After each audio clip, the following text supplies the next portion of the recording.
तो as on daily basis आज का टॉपिक भी बहुत बड़ा नहीं है, जैसा कि तुम लोग देख पा रहे हो। 3 पेजेस हैं बस आज के लेक्चर में, और वो 3 पेजेस हमारे इस चैप्टर के लास्ट पोर्शन से रिलेटेड हैं, जिसमें से जैसा तुम लोग देख पा रहे हो स्क्रीन पर, इस importance of decentralisation is the first topic that is going to be cover today, and the second one is the difference between delegation and decentralisation.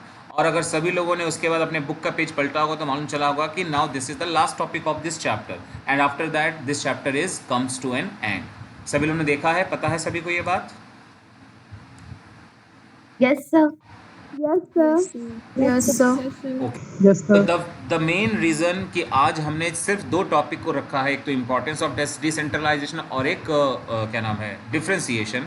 वो सिर्फ 2 ही टॉपिक आज लेने के पीछे मकसद सिर्फ एक है, बिकॉज कि आज के इस लेक्चर में ये चैप्टर ख़त्म हो रहा है, तो इसीलिए कम टॉपिक के साथ आज का लेसन ख़त्म होगा, और आज मैं कोई फ्रेश चैप्टर या नया चैप्टर स्टार्ट भी नहीं कर रहा हूँ। ठीक है, तो डिसेंट्रलाइजेशन के बारे में जो हम लोगों ने कल तक के डेट में पढ़ा था, इतना इन शॉर्ट मैं याद दिला दे रहा हूँ कि डेलीगेशन और डिसेंट्रलाइजेशन एक दूसरे से कनेक्टेड एक फिनोमिना है, या फिर एक फिलॉसफी है, या एक पॉलिसी है, जिसमें से डेलीगेशन का मतलब जो निकलता है ऑलमोस्ट सेम मीनिंग डिसेंट्रलाइजेशन में निकलता है, बट फ़र्क है दोनों के क्वांटम में, कि डेलीगेशन ऑफ अथॉरिटी में जो क्वांटिटी है या डेलीगेशन का अमाउंट है वो बहुत कम होता है, और डिसेंट्रलाइजेशन में वो बहुत ज़्यादा होता है। लेकिन उसके अलावा भी बहुत सारे फ़र्क हैं, और जिसको कि हम डिस्कस करेंगे लेटर ऑन इस पर्टिकुलर पेज पर। वो हम अभी डिस्कस नहीं करेंगे, वो वहाँ डिटेल में जाएंगे। और उसके अलावा डेलीगेशन के हमने इंपॉर्टेंस को भी पढ़ा था लास्ट किसी लेक्चर में,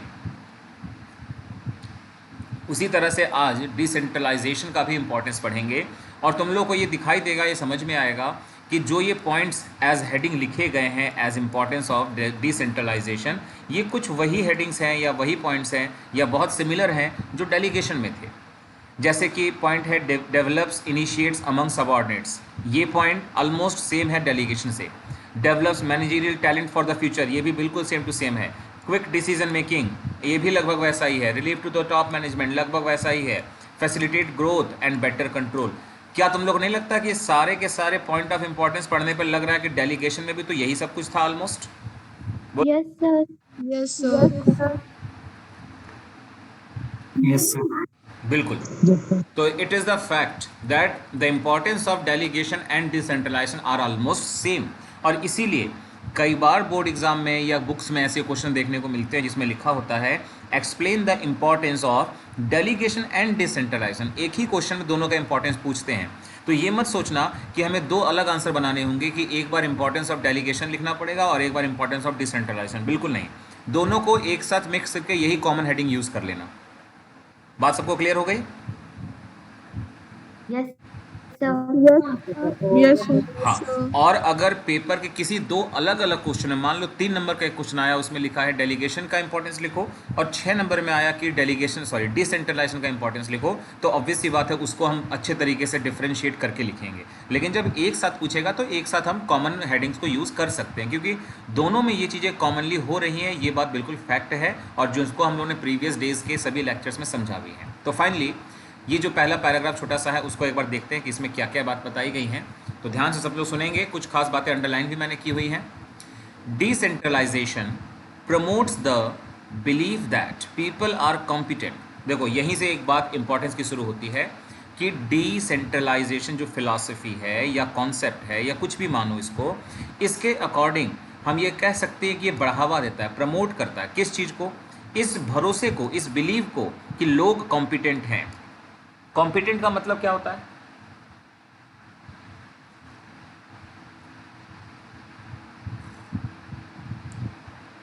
मेरी आवाज आ रही है सब लोगों को? Yes, sir. तो मैंने पूछा Yes, sir. कॉम्पिटेंट का मतलब क्या होता है?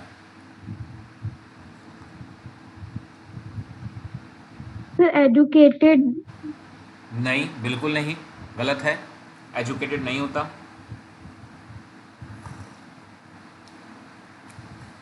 नहीं पता सर। नहीं पता, बड़ी वो जो कॉम्पिटिशन है। अच्छा देखो, तुम लोगों के एग्ज़ाम के जो वेरियस टाइप्स ऑफ क्वेश्चंस होते हैं उनमें से लेटेस्ट ट्रेंड में जो क्वेश्चन चल रहे हैं वो कॉम्पिटेंसी बेस्ड क्वेश्चन है, उसमें अल्टीमेटली ये कॉम्पिटेंसी वर्ड आ ही रहा है। तो तुम लोग को जब यही नहीं मालूम कॉम्पिटेंट क्या होता है तो कैसे इसको समझोगे? खैर मैं बता दूं अगर नहीं मालूम तो, कॉम्पिटेंट या कॉम्पिटेंसी ये वर्ड्स इस बात को बताते हैं कि किसी के अंदर कैपेबिलिटीज़ या उस कंपटीशन को बीट करने के लिए वो स्किल्स हैं कि नहीं है। मतलब एक स्पेशल काइंड ऑफ स्किल्स या टैलेंट कह सकते हो, या अपने अंदर की क्षमता कह सकते हो, जो किसी कंपटीशन के लिए तुम्हारे अंदर होना बड़ा ज़रूरी है। जैसे देखो, सभी लोग कौन बनेगा करोड़पति देखते हो या जानते हो इसके बारे में? इसको कैसे बोलो? Yes, sir. आवाज़ आ रही है सभी को? Yes, sir. Yes, sir. अच्छा, Yes, तो मैंने sir. पूछा केबीसी सब लोग जानते हो, देखते हो?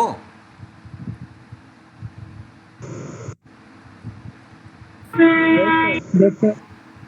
Yes, किसी sir. की Yes, आवाज़ sir. बीच में कैसे आ रही है, या तो बैकग्राउंड में आवाज़ ठीक नहीं है, और या तो फिर जानबूझ के ऐसे बोल रहे हो, ये चीज़ देख लो थोड़ा ठीक से। हाँ, मेरा ये पूछने का मतलब है कि कई बार ऐसा होता है, या मैक्सिमम टाइम ऐसा होता है कि हम लोग देखते हैं और बोलते हैं कि बड़ा आसान आसान क्वेश्चन पूछ रहा है जो लोग हॉट सीट पे बैठे हैं, हम लोग। क्या ऐसा फील नहीं होता तुम लोगों को? Yes, sir. होता है ना? Yes, sir. लेकिन Yes, सही sir. मायने में बात ये होती है कि भाई हम अच्छा अमाउंट या तभी जीत सकते हैं उस कंपटीशन के अंदर में जब उन 10 लोगों में से हमारा चुनाव होगा, यानी कि फास्टेस्ट फिंगर फर्स्ट का वो राउंड बीट करके जब हम सबसे तेज रिस्पॉन्ड करके सामने आएंगे तब ना हमको हॉट सीट पे बुलावा मिलेगा।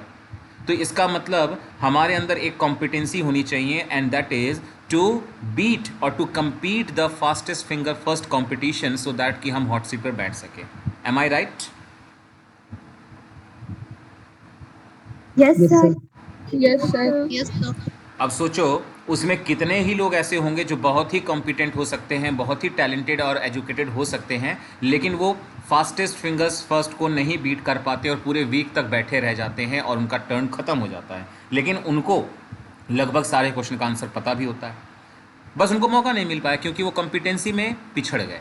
यही वर्ड के मीनिंग निकलती है कॉम्पिटेंट या कॉम्पिटेंसी की। आप सबको समझ में आया? Yes, sir. Yes, sir. Yes, sir. चलो तो ठीक है। नाउ एक बार फिर से एक बार बात करते हैं क्या इस मीनिंग में लिखा था ऊपर के पैराग्राफ में, कि डिसेंट्रलाइजेशन प्रमोट करता है इस बिलीव को कि लोग मतलब स्टाफ से हमारे हैं, सबॉर्डिनेट से हैं, कि people are competent, capable and resourceful. हमारे स्टाफ जो है वो कॉम्पिटेंट हैं, उनके अंदर कैपेसिटी है यानी कैपेबल हैं वो, और रिसोर्सफुल भी हैं।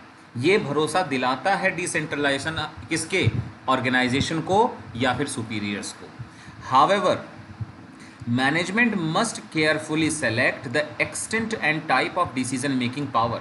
कह रहे हैं कि मैनेजमेंट को थोड़ी सावधानी बरतनी चाहिए ये डेलीगेशन का डिसेंट्रलाइजेशन का प्रोसेस करते समय, कि कितना एक्सटेंट हम डिसीजन मेकिंग का डेलीगेट करें या डिसेंट्रलाइज करें।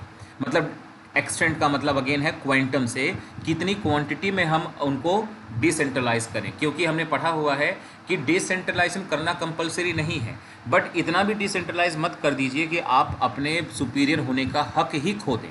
इसलिए बहुत ज़रूरी है ये एक्सटेंट पर ध्यान देना।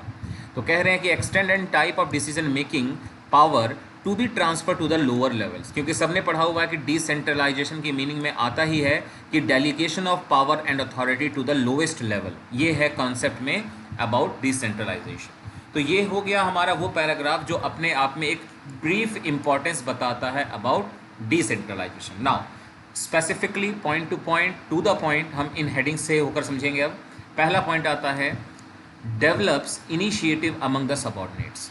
सबॉर्डिनेट यानी कि जो जूनियर्स हैं, जो किसी के अंडर वर्क करते हैं, उन लोगों में इनिशिएटिव का एक फीलिंग या एक जो कह सकते हैं एटीट्यूड जो है वो डेवलप करता है। अक्सर ऐसा होता है कि लोग इनिशिएट नहीं करते, और लोगों को का मतलब बहुत दूर जाने की ज़रूरत नहीं, तुम लोग अपने ही क्लास ग्रुप से वो चीज़ें ऑब्जर्व कर सकते हो। जब कोई चीज़ ऐसी आती है जिसमें कि ओपनली सबको एक मौका दिया जाता है कि बताओ कौन करेगा ऐसा, या बताओ कौन बोर्ड पर आकर सॉल्व करेगा, बताओ कौन वहाँ स्टेज पर जा कर के एंकरिंग करेगा, बताओ कौन ऐसा करेगा वैसा करेगा। जब ये बात आती है तो मैक्सिमम लोग क्या करते हैं, खुद को नॉमिनेट नहीं करते हैं बल्कि पीछे मुड़ के देखने लगते हैं कौन बोल रहा है। बोलो ऐसा करते हैं कि नहीं हम लोग? Yes, sir. Yes, sir. Yes, Yes, sir. sir. खैर तुम भी करते होगे, मैं भी करता हूँ, इसमें कोई दो राय नहीं, मैं झूठ नहीं बोल सकता। हाँ, और कई बार ऐसा भी करते हैं, पीछे नहीं मुड़ते हैं तो अपना सिर भी नीचे कर लेते हैं, छुपाने लगते हैं कि हमको कोई ना देख ले कि अरे तुमको हम बुलाते हैं, चलो तुम आओ, ऐसा भी ना हो पाए, इसलिए हम छुपने भी लगते हैं। तो इस सब से साबित होता है कि लोगों में इनिशिएटिव की कमी है, लोग नहीं लेते हैं या नहीं लेना चाहते हैं किसी वजह से। लेकिन डिसेंट्रलाइजेशन के वजह से लोगों में वो इनिशिएटिव आने लगता है। जैसे देखो, तुम लोगों को आज मैंने ओपनली एक मौका दिया कि चलो भाई कल स्टेज पे जाकर तुमको प्लेज कराना है, तुम नहीं, अपने अपने आप से तुम अपने आप को नॉमिनेट नहीं कर रहे हो, लेकिन मैंने मोटिवेट करते हुए लास्ट में मजबूर कर दिया कि तुम ही को आना पड़ेगा, बस कोई चारा नहीं, चॉइस नहीं, अब तुमको आना पड़ेगा। तो मजबूरी जब हो जाती है तो वो बच्चा रात भर रट्टा लगाए, चाहे प्रैक्टिस करे, कुछ भी करे, लेकिन वो नेक्स्ट डे तैयार हो जाता है। तो अल्टीमेटली हम कह सकते हैं कि जब मजबूरी बनती है तो वो उस इनिशिएटिव को तो नहीं लेता है, लेकिन वो उस चीज़ के लिए तैयार हो जाता है, और उसी के वजह से नेक्स्ट टाइम से उसका वो डर निकल जाता है, स्टेज फोबिया जिसको कहते हैं। और उस डर के निकल जाने के बाद अगली बार जब पूछते हैं तो वो बच्चा एग्जैक्टली कह पाता है कि हाँ सर हम करेंगे, अब तो हमें कोई डर नहीं है। तो यहाँ भी वही कॉन्सेप्ट आता है, क्योंकि डिसेंट्रलाइजेशन के वजह से जब आप डिसीजन मेकिंग पावर, ये जो लिखा था डिसीजन मेकिंग पावर हम ट्रांसफ़र करते हैं लोवेस्ट लेवल को, तो उन लोगों को पहले तो ये चीज़ें नहीं लगती हैं, अच्छी लगती हैं, डराती भी हैं, लेकिन बाद में जब उनको इसकी आदत लग जाती है तो लोग उसको इनिशिएट कर पाते हैं, उन लोगों का मेंटल जो लेवल है वो इम्प्रूव हो जाता है। तो इस वजह से हम कह सकते हैं कि जो डिसेंट्रलाइजेशन है वो हमारे सबऑर्डिनेट्स में इनिशिएटिव को बढ़ावा देता है। सब लोगों को समझ? Yes, sir. Yes, sir. चलो देखो, Yes, बुक में जो लिखा है वो क्या लिखा है और हमने उसके अलग या उस जैसा क्या समझने की कोशिश करते हैं। Decentralisation helps to promote self reliance. देखो, सेल्फ रिलायंस वर्ड सब लोग समझते होंगे, आत्मनिर्भरता कह लो, या आत्म मतलब खुद पर भरोसा, हम खुद पर भरोसा कर पाते हैं, और जिसके वजह से कॉन्फिडेंस में आते हैं अमंग्स द सबऑर्डिनेट। तो सबऑर्डिनेट्स के बीच में कॉन्फिडेंस डेवलप होता है, उनको खुद पर भरोसा होता है, और फिर it gives them greater freedom to take their own decision. और तब उनके अंदर एक ऐसी फ्रीडम, एक ऐसी फीलिंग बनती है कि वो खुद को एक मौका देते हैं ओन डिसीजंस के लिए, and to depend on their own judgement, खुद के ही जजमेंट पर भरोसा करना या उस पर टिके रहना। A decentralization policy helps to identify executives with potential to become dynamic leaders। और यही डिसेंट्रलाइजेशन भविष्य में अच्छे डायनेमिक लीडर्स बनने का मौका भी देती हैं लोगों को। तो ये सब बातें बोली गई हैं जिससे ये साबित होता है कि डिसेंट्रलाइजेशन हमारे सबऑर्डिनेट में इनिशिएटिव का एक डेवलपमेंट करती है। क्लियर हो गया सबको ये पहला point? Yes, sir. Yes, sir. Yes, sir. Yes, sir. Second point है develops managerial talent for the future. ये बहुत कॉमन फिनोमिना है जो पिछले डेलीगेशन ऑफ अथॉरिटी के टॉपिक में भी हमने पढ़ा था, और एग्जैक्टली यहाँ भी साबित होता है कि देखो, जो लोवेस्ट लेवल के सबऑर्डिनेट्स होते हैं आमतौर पर उनके पास डिसीजन मेकिंग पावर नहीं होते हैं, उनके पास सिर्फ वर्क होते हैं करने के लिए, रेस्पॉन्सिबिलिटीज़ होते हैं, अकाउंटेबिलिटी भी होती हैं, लेकिन डिसीजन मेकिंग पावर नहीं होते। बट जब उनके पास वो चीज़ें आती हैं तो उनके अंदर एक वो स्किल डेवलप होता है जिसको कहते हैं मैनेजर बनने की काबिलियत। क्योंकि मैनेजर वो नहीं होता जो काम करता है, मैनेजर वो होता है जो काम कराना जानता है। तुम कितने भी एफर्ट्स करते हो, कितने भी एफिशिएंट क्यों ना हो, तुम मैनेजमेंट नहीं देख सकते हो तब तक जब तक तुम खुद ही सारा काम करो। अगर दूसरों से काम अच्छे तरीके से करवा कर टारगेट अचीव कर लेते हो तो you are a very nice manager, क्योंकि तुम्हारे अंदर वो स्किल्स हैं कि दूसरों को कैसे एक टीम में कन्वर्ट करना है और कैसे उन सब से मिलाकर अच्छे से काम निकालना है। तो that is called managerial talent.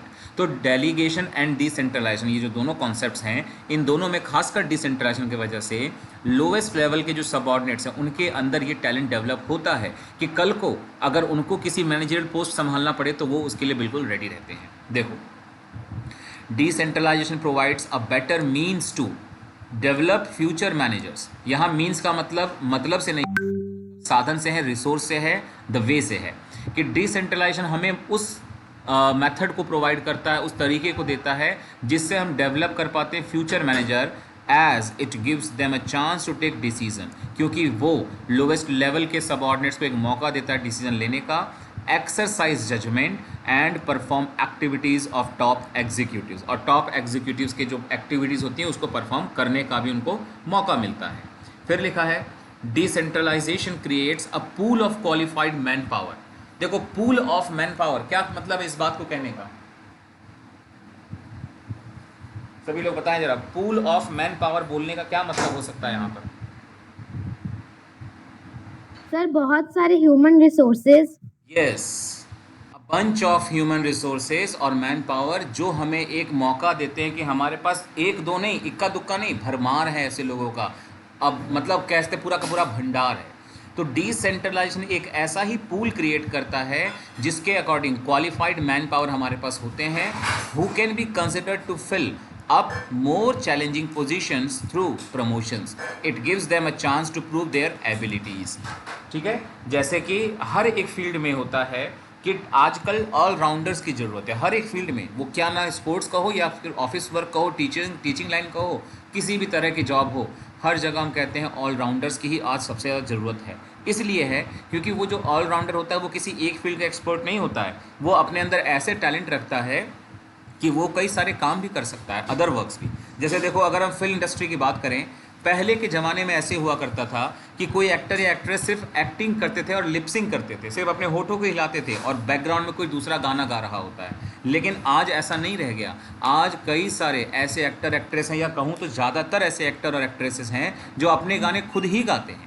तो ऐसे क्या होता है कि जो कॉस्ट लगती है सिंगर को अलग से हायर करने के लिए और एक्टर को अलग से हायर करने के लिए, वो अपने आप रिड्यूस हो जाती है, क्योंकि वो दोनों का ही काम खुद ही से कर ले रहे हैं। और आजकल तो ऐसे भी लोग हो गए हैं जो प्रोड्यूसर भी खुद ही हैं, डायरेक्टर भी खुद ही हैं, एक्टिंग भी खुद ही कर रहे हैं, गाना भी खुद ही गा रहे हैं, ऐसे भी लोग हैं भाई। तो ये बात साबित करती है कि जिनके अंदर लॉट ऑफ टैलेंट और एबिलिटीज़ होती हैं वो सबसे क्वालिफाइड मैन पावर माने जाते हैं। और डिसेंट्रलाइजेशन के वजह से हमारा जो सबऑर्डिनेट होता है या फिर लोवेस्ट पर्सन होते हैं हमारे, उनके अंदर इस तरह की क्वालिटीज़ डेवलप होती हैं। और फिर लिखा है, it also helps to identify those who may not be successful in assuming greater responsibilities। यानी इसी डिसेंट्रलाइजेशन से हमको ये भी पता चल पाता है कि उस भीड़ में से वो कौन लोग हैं जिन लोगों को हम उम्मीद ही ना करें, या हम जान जाते हैं कि ये वो लोग हैं जिन लोगों से बड़ी रिस्पॉन्सिबिलिटी संभाले नहीं संभलती है। ये बात सबको समझ में आ गई? Yes sir. Yes sir. Yes sir. Okay, चलो तो अब आते हैं हम अगले थर्ड पॉइंट ऑफ इम्पोर्टेंस की तरफ, जो कि है क्विक डिसीजन मेकिंग। ये भी बहुत कॉमन सा पॉइंट है जो डेलीगेशन में भी था।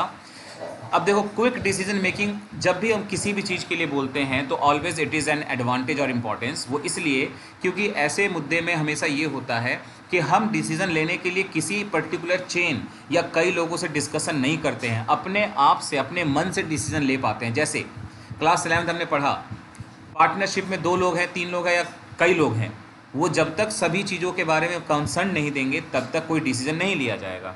एंड ऑन द कॉन्ट्रेरी, जब सोल ट्रेड की बात करते हैं तो उसमें एक पर्सन होता है जो खुद ही डिसीजन सारा लेता है अपने ही जजमेंट के बेसिस पर। तो जो कह सकते हैं डिसीजन मेकिंग क्विक होता है, वो पार्टनरशिप में होता है कि सोल ट्रेड में होता है? सर सोल ट्रेड में।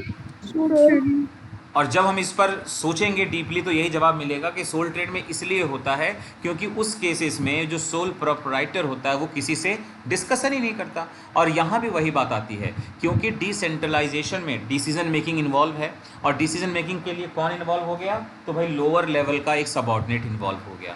अब उसको डिसीजन लेने के लिए अभी किसी से पूछने की ज़रूरत नहीं है, वो खुद उतना स्किलफुल और टैलेंटेड है कि ले सकता है डिसीजन। तो इसलिए उस पर्टिकुलर लेवल पर उस काम को करते समय डिसीजन लेने में देरी नहीं होती है। तो लिखा है, decentralisation facilitates prompt decision making. Prompt word का मतलब अपने आप में क्विक ही है। क्विक वर्ड का दूसरा इंग्लिश टर्म है प्रॉम्प्ट। तो लिखा है, prompt decision making as decisions are taken by subordinate at the point of action. Point of action बोलने का मतलब यह है कि जब हमें किसी काम को करते वक्त डिसीजन लेना हो और कोई बोले कि रुक जाओ, अभी मत करो, पहले अफसर से पूछ लो, पहले बॉस से पूछ लो, और वो मेल करेंगे, पहले व्हाट्सएप करेंगे, कॉल करेंगे, तो सर पढ़ेंगे या बॉस पढ़ेंगे, फिर जवाब देंगे अच्छा ठीक है कर लो, तो डिले हो गया उतने देर में। यही नहीं करना पड़ता है, क्योंकि उस पर्टिकुलर पॉइंट ऑफ एक्शन में हम खुद ही उस लायक होते हैं कि डिसीजन ले लेते हैं। And there is no requirement of the approval.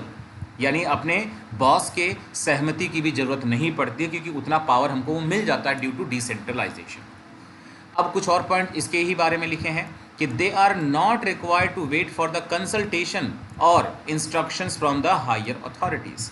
फिर लिखा है there are also less chance of information getting distorted as it does not pass through long channels। देखो distorted वर्ड का मतलब समझने की कोशिश करना।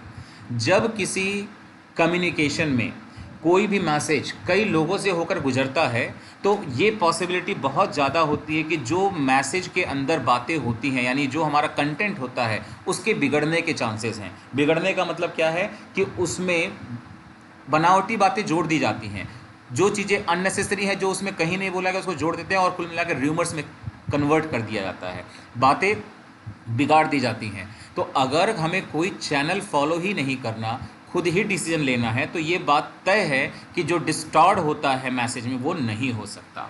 और लास्ट लिखा है decision making is very slow in centralised organisation. Centralised organisation में डिसीजन मेकिंग स्लो होता है। अब देखो सेंट्रलाइज का मतलब क्या होता है, वो ऐसा ऑर्गेनाइजेशन जिसके अंदर सारा डिसीजन मेकिंग पावर किसी एक ही के पास होता है, और ऐसे केस में स्लो डिसीजन होता है। इसलिए होता है क्योंकि उसके पास सारे पावर हैं, उसी को सारे डिसीजन लेने हैं, तो वो समय अपने लिए निकाल ही नहीं पाता। तो वही लिखा है as every decision is taken by the management and flow of information is very slow because it has to pass through many levels.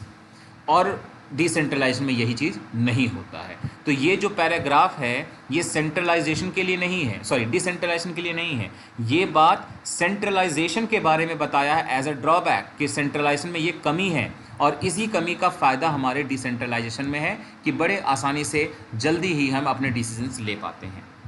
सभी को क्लियर हुआ ये पॉइंट भी? Yes, sir. Yes, sir. Yes, sir. या तो बाकी लोगों तक मेरी आवाज़ नहीं पहुंचती है, या तो बाकी लोगों को क्लियर नहीं होता है, या फिर एट लास्ट एक होगा बाकी लोगों को बोलने का मन ही नहीं करता है कि हाँ हमें भी क्लियर हो गया है, क्योंकि रिस्पॉन्स ही नहीं देते हैं। खैर कोई बात नहीं, ये सबकी अपनी अपनी सोच है। अभी तक हमने 3 पॉइंट्स पढ़े हैं, develop initiatives among subordinates, develop managerial talent for the future and quick decision making. अब 3 और रह जाते हैं, relief to top management, facilitates growth and better control. अब इन पे आते हैं। तो ये रहा हमारा next point of importance, relief to the top management. जो हमारा टॉप लेवल मैनेजमेंट यानी मैनेजर्स हैं, उनको थोड़ा सा छुटकारा कहो, थोड़ा सा फुर्सत कहो, या अपने आप में फ्रीडम कहो, मिल जाता है। कैसे मिलता है, क्यों मिलता है, सब लोग खैर समझ गए होंगे, फिर भी देखो। Decentralization reduces the need for direct supervision as subordinates are given freedom to act and decide within the limits। तो यानी डिसेंट्रलाइजेशन के केस में जो सुपीरियर्स हैं उनको बार बार वॉच आउट नहीं करना पड़ता, उनको बार बार सुपरवाइज नहीं करना पड़ता, क्योंकि उन्होंने किसी भरोसे के साथ उस सबॉर्डिनेट को वो टास्क दिया है, यानी वो डिसीजन मेकिंग पावर दिया है जो टैलेंटेड है, जो उसके लायक है। तो हमको भरोसा होता है कि भाई वो इस लायक है, वो कर लेगा, और डेफिनेटली एक लिमिट भी उनके लिए होता है, उस लिमिट के साथ वो डिसीजन लेंगे। तो ऐसे केस में टॉप मैनेजमेंट उन चीज़ों से थोड़ा सा फ्री हो जाता है, अपने आप को फ्री फील करता है और अपने आप को इन्वॉल्व कर सकता है अदर चीज़ों में। तो वही लिखा है personal supervision is generally replaced by other forms of control such as return on investment etcetera. ये एक एग्जांपल दिया है कि हर एक मौके पर बार बार हर एक पॉइंट ऑफ टाइम पर इंटरफेयर करना और सुपरवाइज करना ये किसी को अच्छा नहीं लगता, और यही काम डिसेंट्रलाइजेशन में करने की ज़रूरत नहीं पड़ती है। इसलिए क्योंकि आखिर में क्या हुआ उससे मतलब है। तुमसे कहा जाए, मान लो कि हम घर से आज सुबह जा रहे हैं, शाम को लौट कर आएंगे, घर की अच्छे से साफ़ सफाई चाहिए, खाना बना होना चाहिए। अब बार बार फ़ोन करके तुम स्टेटस लोगे, खाना बन गया, सफाई हो गई, छत साफ़ कर दिया, मकर जाल निकाल दिया, पोछा लगा दिया, ये बार बार पूछोगे तो कोई फ्रस्ट्रेट हो जाएगा। वो यही कहेगा, आपने कहा है ना कि शाम को जब आएंगे तो आपको सब कुछ मिलना चाहिए बढ़िया, तो बस आप आइएगा, सब कुछ आपको बढ़िया मिलेगा।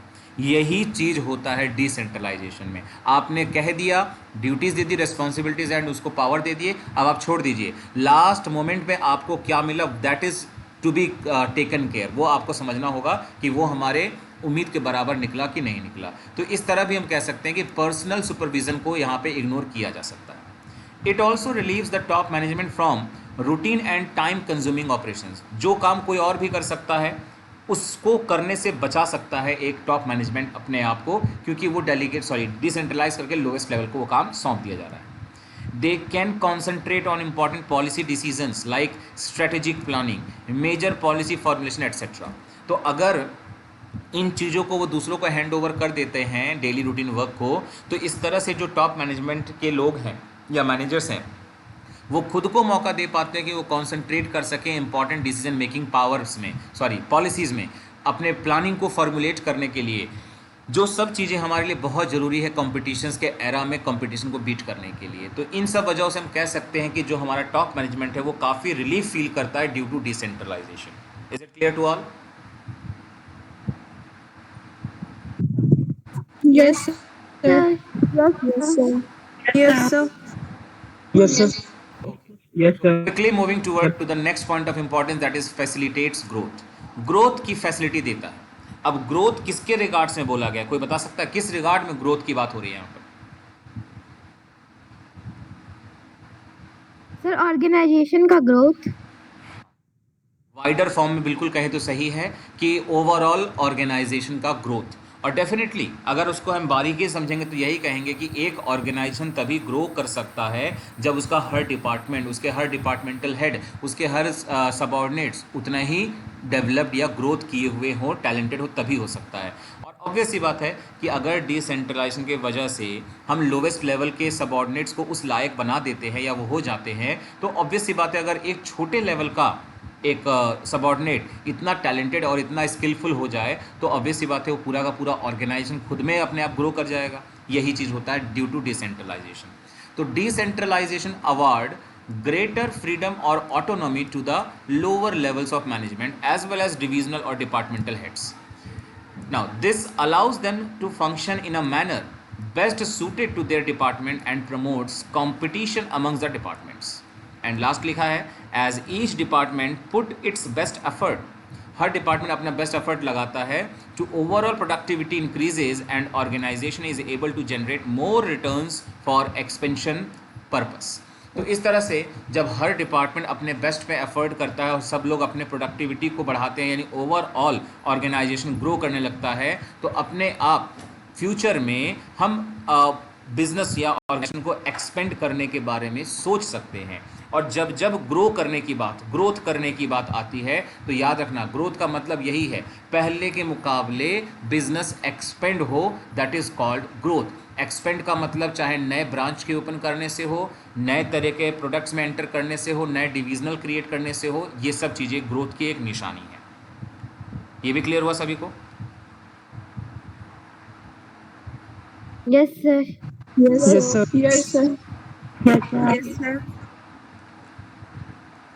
चलो तो आते हैं लास्ट पॉइंट ऑफ इंपॉर्टेंस पर, बेटर कंट्रोल करने में आसानी होती है. नाउ किस रिगार्ड में ये बोलना चाहते हैं, just try to got the point, try to understand कि decentralization makes it possible to exercise control by evaluating performance at each level and the departments can be held accountable for their results. क्योंकि भाई आपने due to decentralization हर level के लोगों को जिम्मेदारी भी दे दी है और डिसीजन मेकिंग पावर भी दे दी है. तो अब वो डिपार्टमेंटल हेड या वो डिपार्टमेंट का सबऑर्डिनेट कल को तुमसे ये नहीं कह पाएगा कि आपने मुझको काम तो दिया, आउटपुट भी देने को कहा, लेकिन मेरे पास डिसीजन लेने के लिए राइट्स नहीं थे, तो डिले हो गया और मैं काम नहीं कर पाया. अब वो नहीं कह सकता क्योंकि वहाँ पर पूरी ऑटोनॉमी दे दी गई, फ्रीडम दे दिया गया कि आप अपने तरीके से कर सकते हैं. तो अब वहाँ पर हमें तो आपसे एक ही चीज़ चाहिए, दैट इज़ आउटकम. वो पॉजिटिव रिजल्ट्स आपसे चाहिए जिसके हम आपसे एक्सपेक्टेशन लगा के बैठे हैं. अब आप उसमें कोई भी एक्सक्यूज़ नहीं दे सकते. तो यही बोल रहे हैं कि डिसेंट्रलाइजेशन की वजह से ये पॉसिबल हो पाता है कि हम अच्छे से कंट्रोल कर पाते हैं, क्योंकि हम इवैल्यूएट कर पाते हैं performance of each level and the departments, और ये हम साबित कर पाते हैं, तय कर पाते हैं कि कौन सा डिपार्टमेंट अकाउंटेबल है अपने रिजल्ट के लिए और किस तरीके से, क्योंकि हमको मालूम होता है कि इस डिपार्टमेंट के पास पूरी फ्रीडम थी. तो इसलिए कोई भी ऐसा नहीं कर पाता कि अपनी अपनी बातों को इग्नोर कर दे कि भाई मेरी गलती नहीं है, उसकी गलती है. ये चीज़ें करना नहीं हो पाता पॉसिबल. फिर लिखा है the extent of achievement of organizational objectives as well as contribution of each department in meeting the overall objectives can be ascertained. हमारे ऑर्गेनाइजेशन के ओवरऑल ऑब्जेक्टिव्स को अचीव करने में किस किस डिपार्टमेंट का या डिवीज़न का कितना कंट्रीब्यूशन है ये भी पता लगाया जा सकता है। And feedback from all the levels helps to analyse variances and improve operations. और हर एक डिपार्टमेंट या लेवल का अपना अपना फीडबैक हमें मदद करता है एनालिसिस करने में कि हमारे इम्प्रूवमेंट में जो वेरिएशंस हो रहे हैं वो कितना हो रहे हैं और वो किस हद तक जा रहे हैं। तो इन दिस वे हम कह सकते हैं कि हमारे ऑर्गेनाइजेशन को बेस्ट वे में कंट्रोल करने का एक मौका मिल पाता है ड्यू टू डिसेंट्रलाइजेशन। तो फाइनली सभी को ये सारे पॉइंट ऑफ इंपॉर्टेंस क्लियर हो पाए हैं? Yes, sir. Yes, sir. Yes, sir. Yes, sir. सो एक बार मैं फिर दिखाना चाहूँगा, स्क्रीन को ध्यान से देखेंगे कि हमने अभी पिछले आधे घंटे से जो भी पॉइंट ऑफ इंपॉर्टेंस को समझा है वो क्या क्या हेडिंग्स थे। Develop initiating among subordinate, subordinate को एक मौका देना कि वो अपने अंदर इनिशिएटिव का एटीट्यूड डेवलप करें। Develop managerial talent for the future, future में नए लीडर्स हमारे मैनेजमेंट में ग्रो कर सकते हैं, उस तरह के माहौल को क्रिएट करना। क्विक डिसीजन मेकिंग, डिसेंट्रलाइजेशन के मदद से पूरी फ्रीडम होने के वजह से क्विक डिसीजन पॉसिबल होते हैं। Relief to the top management, top management के मैनेजर्स को ये मौका मिल पाता है कि वो अपने अदर इंपॉर्टेंट वर्क पर कॉन्सेंट्रेट कर पाते हैं, क्योंकि उन्होंने ड्यू टू डिसेंट्रलाइजेशन बाकी लेस इंपॉर्टेंट वर्क को डेलीगेट कर दिया होता है। फैसिलिटेट्स ग्रोथ, ऑर्गेनाइजेशन के ओवरऑल ग्रोथ में मदद मिलती है, इंक्रीज हो पाती है हर एक डिपार्टमेंट और लेवल्स की, और बेटर कंट्रोल भी पॉसिबल हो पाता है ड्यू टू डिसेंट्रलाइजेशन। ये इन शॉर्ट समरी थी या हेडिंग्स थे जो हमने अभी तक पढ़ा है। Now quickly moving toward to the last topic and very important one I would say, ऐसा नहीं समझना कि लास्ट है और इम्पॉर्टेंट नहीं है। डेफिनेटली डेलीगेशन और डिसेंट्रलाइजेशन बहुत ही ज़्यादा इस सेंस में इंपॉर्टेंट टॉपिक है कि जब एक केस स्टडी जैसे क्वेश्चन में रिकॉग्नाइज करने को आता है कि बताओ इस पैराग्राफ या इस पैसेज में कौन सा कॉन्सेप्ट है, डेलीगेशन है कि डिसेंट्रलाइजेशन, तो दोनों सुनने में एक जैसे लगते हैं, मैंने बार बार कहा है, लेकिन दोनों में फ़र्क है। अब वही फ़र्क हमें नहीं समझ में आएगा तो हम जवाब अच्छे से नहीं दे पाएंगे। So kindly follow all the difference. देखो ये डिफरेंस सभी को फॉलो करने के लिए मैं इसलिए नहीं कह रहा हूँ क्योंकि एग्जाम के लिए सब इंपॉर्टेंट है, इसलिए ताकि दोनों के बीच में एग्जैक्ट पॉइंट ऑफ डिफरेंस जानने के लिए ये सारे पॉइंट एकदम इंपॉर्टेंट है। तो ध्यान सुनेंगे सभी लोग। पहला पॉइंट आता है nature. Delegation is a compulsory act. देखो अपने आप में यही बोल रहा है, डेलीगेशन एक कंपलसरी एक्टिविटी है, यानी कि ये तो वो चीज़ है जो करना सबको चाहिए या सभी लोग करते हैं, क्योंकि मैनेजर है तो उसका मतलब ये कि दूसरों को काम बताए कि करना क्या है भाई। तो because no individual can perform all task on his own, कोई भी इंडिविजुअल सारे काम खुद से नहीं कर सकता, इसीलिए डेलीगेशन करना एक कंपलसरी टास्क है। लेकिन डिसेंट्रलाइजेशन में बताया जाता है कि लोवेस्ट लेवल तक चीज़ों को बांटना, इसलिए ये चीज़ें कंपलसरी नहीं है, ये ऑप्शनल डाला गया है। It is an optional policy. Decision and is done at discretion of the top management. Top management की मर्जी पर है कि वो इसे करना चाहता है कि नहीं, और अगर करना भी चाहता है तो किस लेवल तक करना चाहता है, थोड़ा बहुत डिसेंट्रलाइजेशन कि बहुत ही ज़्यादा डिसेंट्रलाइजेशन। अच्छा, कोई मुझे इन शॉर्ट बताएगा डिसेंट्रलाइजेशन को बहुत ज़्यादा करेंगे या बहुत कम करेंगे अगर हमारा ऑर्गेनाइजेशन स्मॉल है?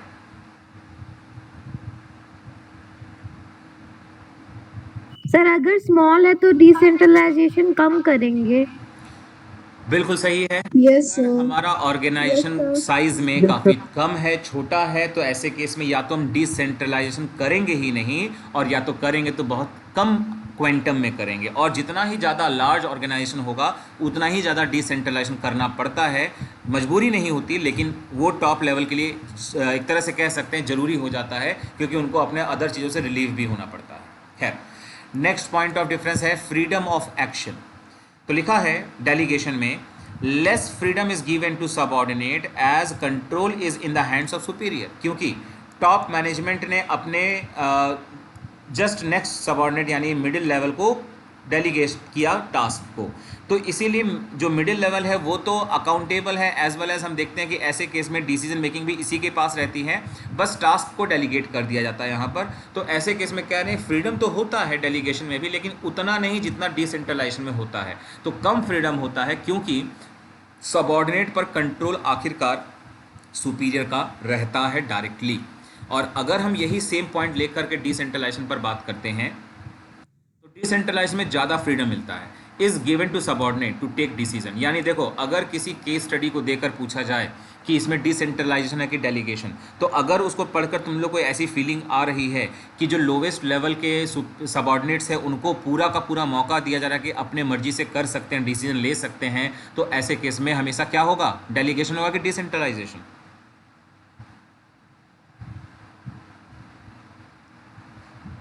डिसेंट्रलाइजेशन। डिसेंट्रलाइजेशन। बिल्कुल ठीक है। यानी जब तुम लोग को केस पढ़कर ये फील होने लगे कि लोवेस्ट लेवल के सबऑर्डिनेट्स की इंपॉर्टेंस को बढ़ाया जा रहा है या उनको एम्पल फ्रीडम प्रोवाइड किए जा रहे हैं, तो that will be always decentralisation. चलो, तो ये 2 पॉइंट ऑफ डिफरेंशिएशन हो गए हैं। थर्ड आता है status. It is a process followed by share task, followed to share task. मतलब डेलीगेशन को करते हैं टास्क को शेयर करने के लिए, and this is the result of policy decision of top level. और ये जो डिसेंट्रलाइजेशन होता है ये एक रिजल्ट है policy of the decisions of top level. Top level के बनाए हुए पॉलिसी का एक पार्ट होता है डिसेंट्रलाइजेशन, और ये होता है एक रेगुलर टाइप ऑफ एक्टिविटी जिसमें हम लोग टास्क को शेयर करते हैं अपने सबऑर्डिनेट को, ताकि उनसे काम करवाया जाए। अदरवाइज सबऑर्डिनेट क्यों लिए जाते हैं? बैठकर खाने के लिए थोड़े नहीं, उनसे काम ही तो करवाना है ना। तो बस उनको टास्क शेयर करते हैं ताकि वो अपना काम करें, इसलिए डेलीगेशन होता है। नेक्स्ट आता है स्कोप। बहुत इजी पॉइंट है अंडरस्टैंड करने के लिए। It has narrow scope delegation में, क्योंकि पूरे ऑर्गेनाइजेशन में इन्वॉल्व नहीं करते हैं। डेलीगेशन के अंदर जस्ट अपने नेक्स्ट सबऑर्डिनेट को टास्क दिए जाते हैं, इसलिए नैरो स्कोप में आता है। As it is limited to the superior and his immediate subordinate. देखो, इस खास लाइन को ध्यान से देख लो। कह रहे हैं डेलीगेशन नैरो क्यों है? क्योंकि ये लिमिटेड होता है to the superior and his immediate subordinate. जैसे कि टॉप, ये हो गया एक लेवल या एक मैनेजर, मिडिल लेवल और लोवेस्ट। तो अगर मिडिल ने लोवेस्ट को दिया तो डेफिनेटली ये क्या है, डेलीगेशन। टॉप ने मिडिल को दिया, ये भी क्या है, डेलीगेशन। लेकिन जब टॉप ने डायरेक्ट लोवेस्ट को दिया तो ये बन जाता है डिसेंट्रलाइजेशन, क्योंकि लोवेस्ट का जस्ट नेक्स्ट सीनियर मिडिल है और मिडिल ने उसको दिया नहीं वो टास्क, वो तो टॉप ने दिया, और मिडिल के ऊपर आता है टॉप। तो इसीलिए बोला गया है कि डेलीगेशन का स्कोप नैरोअर है, क्योंकि इसमें जो 2 सुपीरियर सबऑर्डिनेट होते हैं वो एक दूसरे के नेक्स्ट और इमीडिएट सबऑर्डिनेट होते हैं। जबकि डिसेंट्रलाइजेशन बोला है it has wide scope as it implies extension of delegation. मतलब डेलीगेशन की जो मीनिंग और कॉन्सेप्ट है उसी का और एक्सपेंडेड पार्ट है to the lowest level of the management. तो ऑलरेडी मैंने अभी बनाकर दिखाया, तुम लोगों को समझ ही गए होगे। तो इन शॉर्ट डेलीगेशन एक नैरो कॉन्सेप्ट है और डिसेंट्रलाइजेशन एक ब्रॉडर कॉन्सेप्ट है। पर्पस, मेन पर्पस दोनों का क्या है?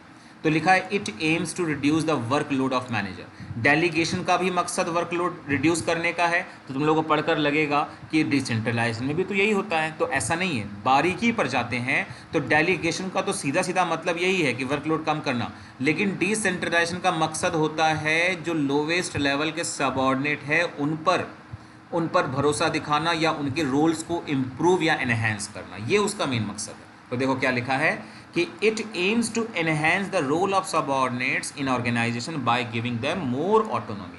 देखो, इसी खास पॉइंट्स के वजह से ये दोनों चीज़ एक दूसरे से अलग दिखाई देती हैं। सब चीज़ों को एक साथ देखोगे तो सब एक जैसा ही लगेगा, लेकिन कुछ स्पेसिफिक पॉइंट से जानोगे तो कह सकते हो बहुत इजीली कि हाँ ये डिसेंट्रलाइजेशन है और ये डेलीगेशन है, ऐसे इजीली समझ पाओगे। अगला आता है responsibility. It is the responsibility of every manager. हर एक मैनेजर का ये काम होता है डेलीगेशन करना, क्योंकि हम सब जानते हैं कि मैनेजर कौन होता है? जो काम करता है वो मैनेजर नहीं होता है, जो काम करवाता है वही मैनेजर होता है। इसलिए मैनेजर का मतलब ही निकलता है कि उसको तो दूसरों को टास्क देकर डेलीगेट करना ही करना है। तो इसीलिए कह सकते हैं कि delegation is the task of each manager.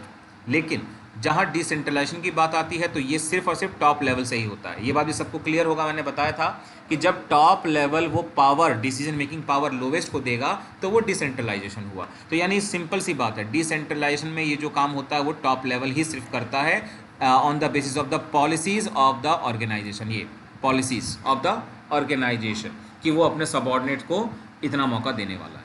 And last one is authority.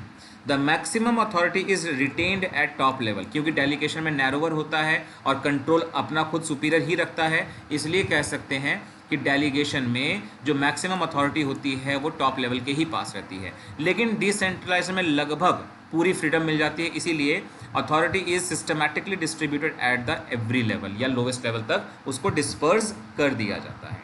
ये थे वो पॉइंट्स जिससे हमने दोनों ही कॉन्सेप्ट्स को बहुत बारीकी से समझने की कोशिश की और डिफरेंशिएट किया। क्या सभी लोगों को क्लियर है या कोई डाउट है अभी भी इन दोनों ही कॉन्सेप्ट्स में? तो जल्दी बता सकते हैं, पूछ सकते हैं मतलब। Clear sir. Yes sir, clear है।